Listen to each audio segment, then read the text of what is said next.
Dalam kaitannya dengan ISAF ini, Force Commander itu dipegang oleh Amerika Serikat.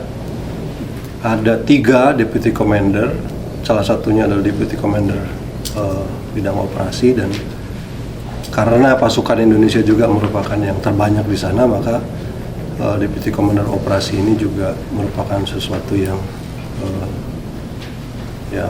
penghormatan dan penghargaan lah terhadap track record Indonesia, kemudian reputasi prajurit-prajurit Indonesia di berbagai medan penjagaan perdamaian.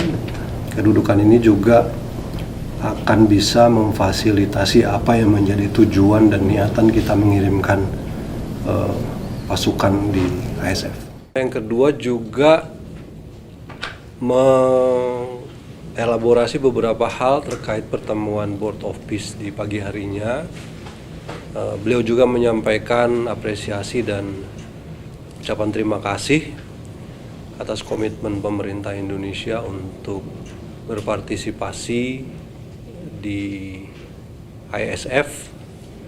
Kemarin juga kita sudah mendengarkan Bapak Presiden berbicara, Indonesia berkomitmen untuk mengirimkan pasukan. Beliau sampaikan kemarin 8.000 atau bahkan lebih, karena berdasarkan dari rencana komprehensif yang dipaparkan oleh Board of Peace kemarin, akan ada beberapa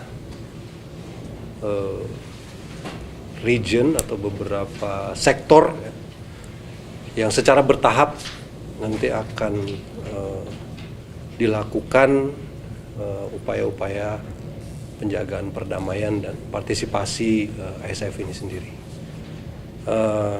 Itu juga beliau menyampaikan terima kasih atas komitmen Indonesia dan berharap agar apa yang sudah kita lakukan sejauh ini dalam Board of Peace ini akan bisa terus maju secara bertahap. Saya juga menyampaikan concern dari beberapa negara yang ada di grup 8 ini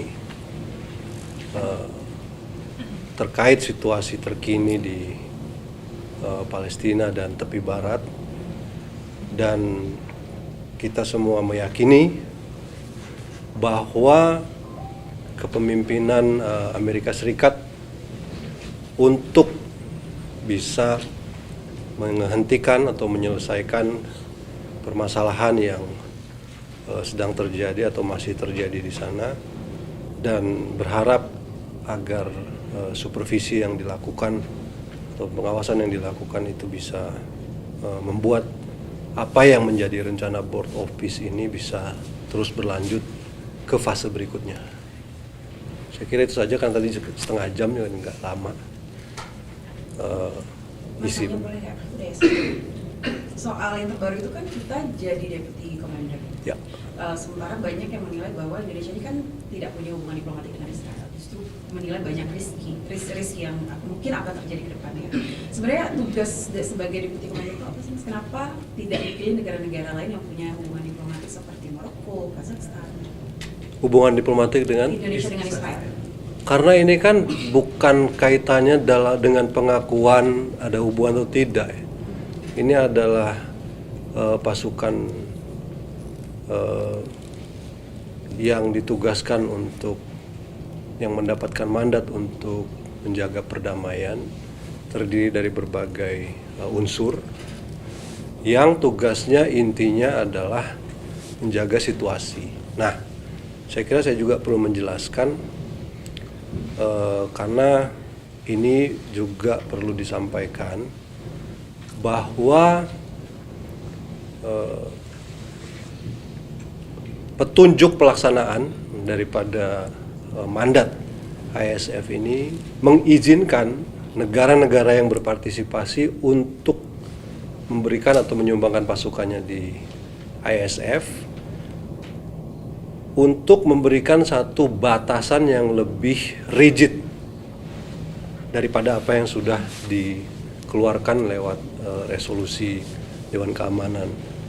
Nah, artinya kita memiliki kesempatan untuk menyampaikan yang menjadi national caveat kita. Nah, national caveat kita juga sudah kita sampaikan ke ASF bahwa kita tidak melakukan operasi militer, kemudian kita tidak melakukan pelucutan senjata, kita tidak melakukan apa yang disebut demilitarisasi. Yang kita lakukan adalah menjaga ya kan, masyarakat sipil di kedua belah pihak, kemudian terlibat dalam upaya-upaya kemanusiaan yang ada di sana, dan tentu saja ya, ada hal-hal yang sifatnya merupakan rule of engagement yang bisa kita lakukan sebagai pasukan apabila kita diserang dalam rangka mempertahankan diri. Tapi ini sekali lagi keterlibatan Indonesia di ASF, kontribusi pasukan Indonesia itu tidak untuk melakukan kegiatan demilitarisasi ataupun operasi militer. Nah, yang berikutnya, undangan sebagai deputy commander gitu. Biasanya normanya adalah kalau misalnya pasukan terbanyak itu dikasih kehormatan untuk menjadi force commander. Dan dalam kaitannya dengan ASF ini, force commander itu dipegang oleh Amerika Serikat. Ada 3 deputy commander, salah satunya adalah deputy commander bidang operasi, dan karena pasukan Indonesia juga merupakan yang terbanyak di sana, maka Deputy Commander Operasi ini juga merupakan sesuatu yang ya penghormatan dan penghargaan lah terhadap track record Indonesia, kemudian reputasi prajurit-prajurit Indonesia di berbagai medan penjagaan perdamaian. Dan saya kira kedudukan ini juga akan bisa memfasilitasi apa yang menjadi tujuan dan niatan kita mengirimkan pasukan di ASF. Pak Menko, Mas, dari pasukan 8.000 itu kapan Mas pengirimannya? Apakah ada langsung 8.000 itu atau ada tahapan-tahapan pengiriman? Saya kira bertahap, karena tadi seperti saya sampaikan, tahapan yang ada di sana juga dibagi menjadi beberapa sektor. Detailnya belum, tapi kurang lebih nanti ada 5 sektor. Diperkirakan total pasukan yang akan ada di sana adalah 20.000 ya, atau mungkin lebih di seluruh sektor ini, tapi ini merupakan sesuatu yang sifatnya progresif. Kemarin kita juga sudah menyampaikan, Pak Presiden sudah menyampaikan komitmen kita, dan saya juga sempat menanyakan kira-kira kapan pasukan ini akan dikirim. Jawabannya ya secepatnya mereka akan siapkan timelinenya.